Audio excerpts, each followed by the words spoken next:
Hello အားလုံးမင်္ဂလာပါကဲဒီနေ့ video content တွေကတော့ကျွန်တော်တို့တစ်ခါမှမလုပ်ဘူးတဲ့ content လိုမျိုးပေါ့နော်အဲ့ဒါဘာလဲဆိုတော့ကျွန်တော်တို့တိုက်တယ်ပေးတာရယ်တူလဲတူတယ်မတူလဲမတူလင်မယားတွေတော်တော်များများအဲ့လိုအတွင်းတူမအိမ်တူဖြစ်တယ်ဆိုပြီးတော့အဲ့ဆိုရိုးစကားလေးရှိရပေါ့နော်ကျွန်တော်တို့လင်မယားကြတော့မတူတာပူများတယ်ဥမာစကပုံနဲ့မကိုက်တိတ်မကိုက်ဘူးကျွန်တော်ကဥမာအစားတောက်ဆိုရင်သူနဲ့ကျွန်တော်အကြိုက်ချင်းတော်တော်မတူကျွန်တော်ဆိုရင်အဲ့လိုဟိုဥပမာပေါ့နော်ဥမာကာရီတွေအဲ့လိုအိန္ဒိယအစားအစာတွေသူကကြိုက်တယ်အစီအနစ်များတာသူကကြိုက်တယ်ဟင်းအနစ်တွေကြိုက်တယ်မြက်ကကျတော့ရှမ်းတရုတ်စာကြိုက်တယ်ပေါ့နော်ရှမ်းသမင်းဟင်းတရုတ်သမင်းဟင်းကြိုက်တယ်ဒီသူနဲ့ကိုနဲ့အစားအသောက်ကနေဇက်လန်စားလိုက်တဲ့မတူတဲ့ဟာတစုံမတူလုံးဝမတူပဲကျွန်တော်တို့ essential ပစ္စည်းလေးရှိတယ်အဲ့ essential ပစ္စည်းလေးတွေကတူတယ်ဒါပေမဲ့တူလဲမတူအဲ့ဟာလေးကိုကျွန်တော်5မျိုးပြတော့ပါမယ်ဒီနေ့ကโอเคစားလိုက်အောင်တူပဲဒါပေမဲ့မတူโอเคဒါကျွန်တော်တို့နှစ်ယောက်မနေ့အိယာစထားတာနဲ့ဒါကျွန်တော်တို့နှစ်ယောက်အတွက်မရှိမဖြစ်ပေါ့နော်အဲ့ဒါဘာလဲဆိုကက်ဖင်းပဲကျွန်တော်အော်ရင်စကားမဆက်လေဒီ video content တစ်ခုကမြည်သည့် product ကမှကျွန်တော်တို့ sponsor ပေးခြင်း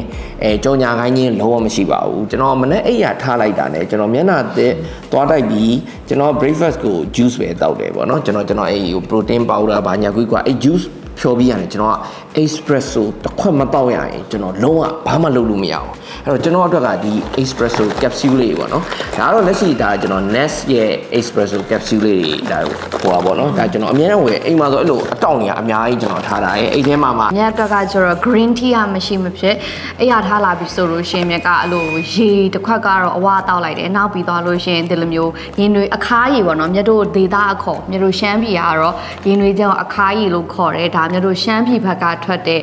လက်ဖက်6ကိုကောက်ညင်မွေးနဲ့လောက်တာဒါကကျတော့မြန်မာပြည်မှာအလွယ်တကူဝယ်လို့ရတော့မြက်ကဒါကိုအများကြီးတောက်ဖြစ်တယ်ဒါကကျတော့ဟိုဒါ made in မြန်မာပေါ့နော်ဒါကကျတော့အဲ့လို Japanese brown rice tea ပေါ့နော်ဒါကကျတော့အထဲမှာအဲ့လိုဆန်လုံးညိုဆန်လော်ထားပေါ့နော်လက်ဖက်6ကလေးနဲ့ဒါမွမွေးလေးဒါလည်းအရင်တောက်လို့ကောင်းတယ်အမြဲတမ်းတောက်နေကြတရက်ကိုနော်15ခွက်10ခွက်လောက်တောက်တဲ့ရင်နွေးချမ်းအခါးရီပေါ့နော်အခါးရီဒါမျိုးတို့ရှမ်း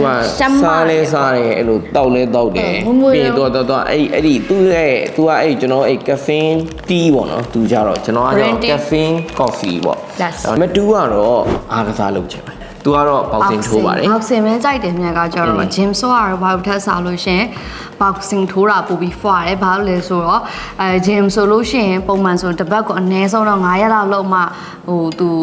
သူ့ရဲ့ဟိုဟာမိမှာပေါ့နော်ဘယ်လိုပြောမလဲ rhythm မိမှာပေါ့နော်မြက်ကကျတော့ boxing ကကျတော့ပုံမှန်2ရက်ဒါမှမဟုတ်3ရက်ပေါ့နော်အဲ့လိုထိုးဖြစ်တယ် cardio ဆိုတော့ပို့ပြီးလဲအကြမြန်တယ်လို့ခံစားရတယ်ပေါ့နော်မြက်ကကျတော့လေတချို့ main ကလေးကကျတော့အဲ့လိုနည်းနည်းပါးပါးဟိုနာကိတ်ချင်ဒီနာကိတ်ချင်ရှယ်ဟိုမှာတင်ပါတို့ဘာညာပေါ့နော်မြက်ကအဲ့လိုမျိုးမရှိဘူးတကူလုံးကိုလေအဲ့လိုပြားချက်ကက်အဲ့လို flat ပေါ့နော်အဲ့လိုကြိုက်တဲ့သူဆိုတော့ boxing ပဲထိုးတယ်ဘလို့ပြောကိုအောင်ဝိုင်းဆိုအရန်တရားချယူနေလားသူညာနဲ့သူ main ကလေးဆိုတော့ရှိရမှာပေါ့ဟိုဘာဖြစ်လဲ squat time boxing တင်ပေးတဲ့ဆရာအောင်တက်လဲထိုင်ခိုင်းတဲ့တင်ပါလေးသူကနဲ့သူလောက်အောင် squat time လဲထိုင်ချင်ဘူးတရှိရှိကြိုက်တဲ့ဟာတော့ရှိတင်တာပေါ့နော်အဲ့တော့မဟုတ်ဟိုဟာအဲ့တော့သူ့ကိုအများအားပြောတယ်ဒါပေမဲ့အေးဟိုလူတယောက်နဲ့တယောက်ကလည်းမတူကြဘူးအဲ့တော့တယောက်တစ်မျိုးဖြစ်တော့ဒါပေမဲ့ तू ကတော့ဒီဘန်မင်တန်ကိုကျွန်တော်လွန်ခဲ့တဲ့တစ်လလောက်ကစ try လိုက်တာကျွန်တော်အရန်ကြိုက်သွားကျွန်တော်အခုတစ်ပတ်ကိုကျွန်တော်3ရက်ဘန်မင်တန်ရိုက်ပြီး2ရက်ကဝိမာပဲပေါ့နော်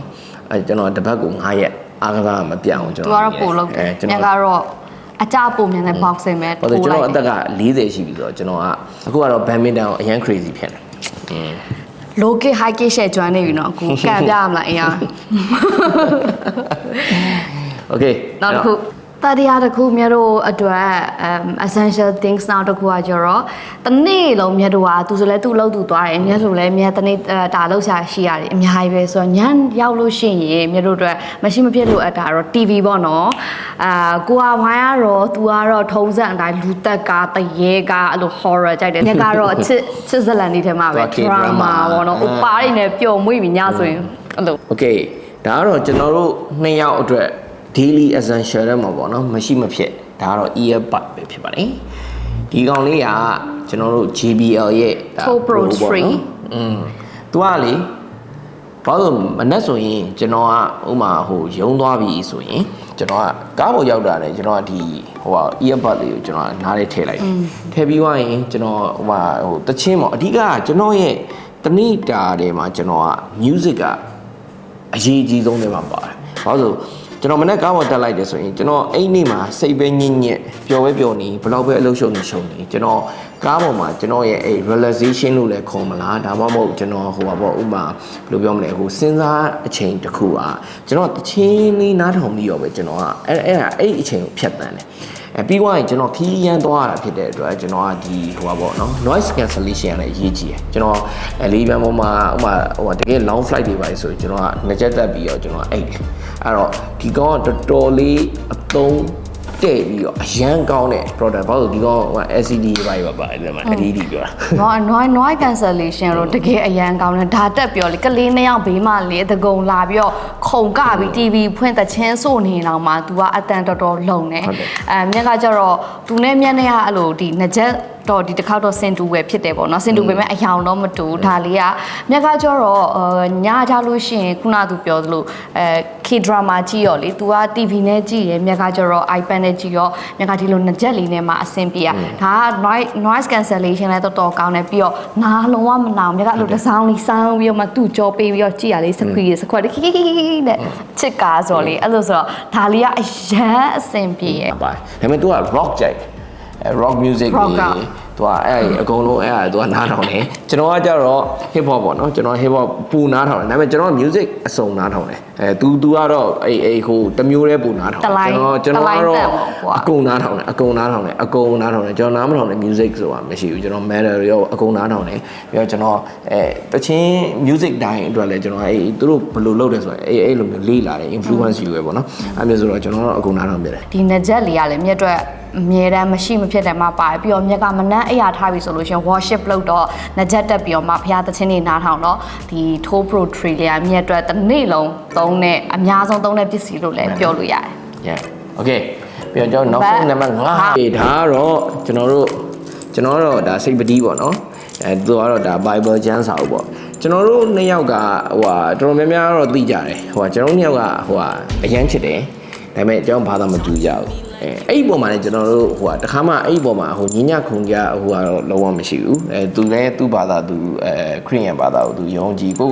ပဲဒုံင်းကောင်းပဲကျွန်တော်လည်းကျွန်တော်ဗုဒ္ဓဘာသာကိုပဲကျွန်တော်အဲ့လိုကိုယ်ပဲအဲ့တော့နှစ်ယောက်လုံးအဆင်ပြေတယ်အဲ့ဒီမှာကျွန်တော်တို့နှစ်ယောက်ကတခုပေါ့နော်အရန်တူတဲ့အချက်တစ်ချက်ပါလဲဆိုတော့ညနေည9ခွဲ30နောက်လောက်ကြာရင်ကျွန်တော်ကဖျားခန်းထဲမှာကျွန်တော်ဖျားစင်ရှိမှာကျွန်တော်ကဒီ safety စိတ်တယ်ကျွန်တော်ဖျားဟိုပါပေါ့နော်ကတော့တယ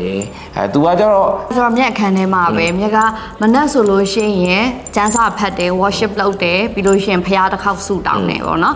ပြီးသွားလို့ရှိရင်ညချလို့ရှိရင်ကျတော့မိသားစုနဲ့ကလေးတွေနဲ့တစ်ခေါက်ဆုတောင်းတယ်ပြီးတော့ဒါကြောင့်မိသားစုဆုတောင်းပြီးတော့ညအိတ်ခံနေကြလို့ရှိရင်လည်းเนาะအရှိတစ်ခေါက်ဆုတောင်းတယ်เนาะနိုင်ယူက45မိနစ်လောက်ကြာတယ်ဒါကတော့မြက်အမြဲလုပ်တာတန်းချမ်းစာဖတ်တာတော့နေခင်တာမမနက်ပိုင်းလုံးလေးရှိတယ်ဆိုတော့ဒါကတော့ဘာသာကြီးကတော့လူတိုင်းကိုယုံကြည်ရနေ့တိုင်းတော့ဟိုလောက်ကြတာပဲပေါ့နော်ကျွန်တော်နှစ်ယောက်ကဘာသာမတူတာဖြစ်တဲ့အတွက်လက်တလုံးမှာကလေးနှစ်ယောက်လုံးကဘာသာနှစ်ခုလုံးကူးကွယ်ပါတယ်ဘယ်လိုကူးကွယ်လဲဆိုတော့ Sunday ဆိုရင်မြက်ကဟိုဖျားချောင်းသွားရင်ကလေးနှစ်ယောက်လုံးကဖျားချောင်းလိုက်သွားတယ်သူအထင်းတော်ရင်ပါတယ်ကျွန်တော်ကတော့တခါလေးဟိုကျွန်တော်ဟိုအလုံးမရှိတဲ့နေ့ဆိုရင်လည်းလိုက်သွားတဲ့အခောက်ရှိရယ်လိုက်ဖြစ်တဲ့အခောက်လေးရှိရယ်ဒါပေမဲ့ကျွန်တော်ကဟိုဘယ်လိုပြောမလဲကျွန်တော်ညဘက်ဖျားရှိခုရင်ကျွန်တော်စိုးသမျှဖျားစာအကုန်လုံးကိုကလေးဆိုတိုင်းတယ်အထူးဖြင့် Scarlet ပေါ့ Scarlet ကလည်းပူကြည့်ရော Scarlet ဆိုရင်တော့အဲ့လိုဟိုပေါ့နော်ဟိုဒီဖျားစာအကုန်ရတယ်ဟိုပြီးတော့သူတို့ဖျားလဲကလေးဟိုကလေးနှစ်ယောက်ကကျန်းစာ Scarlet ကိုကြည့်တော့ကျန်းစာတွေတော်တော်ဆိုတတ်တယ်ကျန်းချက်တွေတော်တော်ရတယ်ဖျားလဲဆိုတောင်းတတ်တယ် black သူများ bless လုပ်တတ်တယ်ပေါ့နော်အဲ့တော့ဒီနေ့ကျွန်တော်တို့ essential ပစ္စည်းကိုဒါကျွန်တော်တို့တကယ်နေ့စဉ်အသုံးပြုတဲ့မရှိမဖြစ်5မျိုးပေါ့ဗျာ5မျိုးပေါ့အဲ့တော့ကျွန်တော်တို့ challenge ခေါ်လိုက်ရင်ကောင်းမှာမသိဘူးကျွန်တော်ကျွတ်ထွတ်ဆိုရင်လည်းနန်းသူစာပေါ့နော်ကျွတ်ဆိုရင်နန်းသူစာလေးကိုဒါလောတယ်တော့ဒီ challenge ကိုကျွန်တော်အရင်ဟိုဖြစ်လိုက်ပါတယ်ကဲ okay အဲ့တော့ကျွန်တော်ရှေ့ဘက်မှာပြန်တွေ့ပါမယ်ကျွတ်ဆိုရင်နန်းသူစာကိုလည်းဒါလေးဒါကျွန်တော်ကြည့်ချင်ပါတယ်ပေါ့နော် okay အားလုံး see you bye bye